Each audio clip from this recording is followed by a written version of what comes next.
ഇന്ന് ഒക്ടോബർ 2 ഗാന്ധി ജയന്തി. മഹാത്മാഗാന്ധിയുടെ ജന്മദിനം ഇന്ന് രാജ്യമെമ്പാടും ആളുകൾ ആഘോഷിച്ചുകൊണ്ടിരിക്കുകയാണ്. അദ്ദേഹത്തിന്റെ ഓർമ്മ പുതുക്കുന്ന ദിനമാണ് ഒക്ടോബർ 2-ാം തീയതി. നമ്മളെ സംബന്ധിച്ചിടത്തോളം നമ്മുടെ രാജ്യത്ത് നിരവധി സ്വാതന്ത്ര്യ സമര പ്രസ്ഥാനത്തിന് വലിയ നേതൃത്വം കൊടുത്ത മഹാത്മാവ് അദ്ദേഹത്തിന്റെ ഓർമ്മ രാജ്യം പുതുക്കുന്ന ഈ വേളയിൽ അദ്ദേഹത്തിന്റെ ആശയ സംഹിതകൾ ഇന്ന് ലോകമെമ്പാടും പ്രാവർത്തികമാക്കിക്കൊണ്ടിരിക്കുകയാണ്.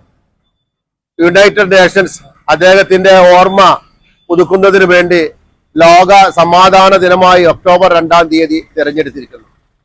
രാജ്യത്തെ സംബന്ധിച്ചിടത്തോളം സഹന സമരത്തിലൂടെയും നിസ്സഹകരണ സമരത്തിലൂടെയും നിരവധി സമരങ്ങൾ ഇന്ത്യയുടെ സ്വാതന്ത്ര്യ സമര ചരിത്രം എടുത്ത് നോക്കിക്കഴിഞ്ഞാൽ നമുക്ക് കാണാൻ കഴിയും.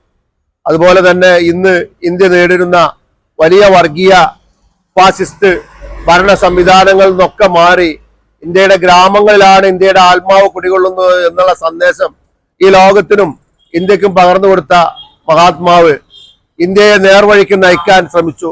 അതിൽ നിന്ന് ഇന്ത്യ ഒരിക്കലും വ്യതിചലിക്കാതിരിക്കട്ടെ എന്ന പ്രാർത്ഥനയോടെ ഈ സംരംഭത്തിന് എല്ലാ ആശംസകളും നേർന്നുകൊണ്ട് നിർത്തുന്നു. ജയ് ഹിന്ദ്. രാജ്യമെമ്പാടും ഗാന്ധി ജയന്തി ദിനം വളരെ വിപുലമായ രീതിയിൽ ആഘോഷിച്ചു വരികയാണ്.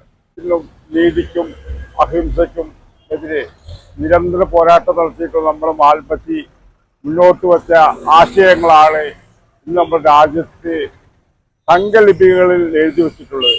ആ ആശയ പ്രചരണമാണ് ഇന്ന് ലോകമെമ്പാടും അദ്ദേഹത്തിന്റെ ഈ ജന്മദിനത്തിൽ പ്രചരിച്ചുകൊണ്ടിരിക്കുന്നത്. അതിന്റെ ഭാഗമായിട്ടാണ് ഈ പൂക്കാട്ടിയിൽ ഈ പരിപാടി സംഘടിപ്പിച്ചുള്ളത്.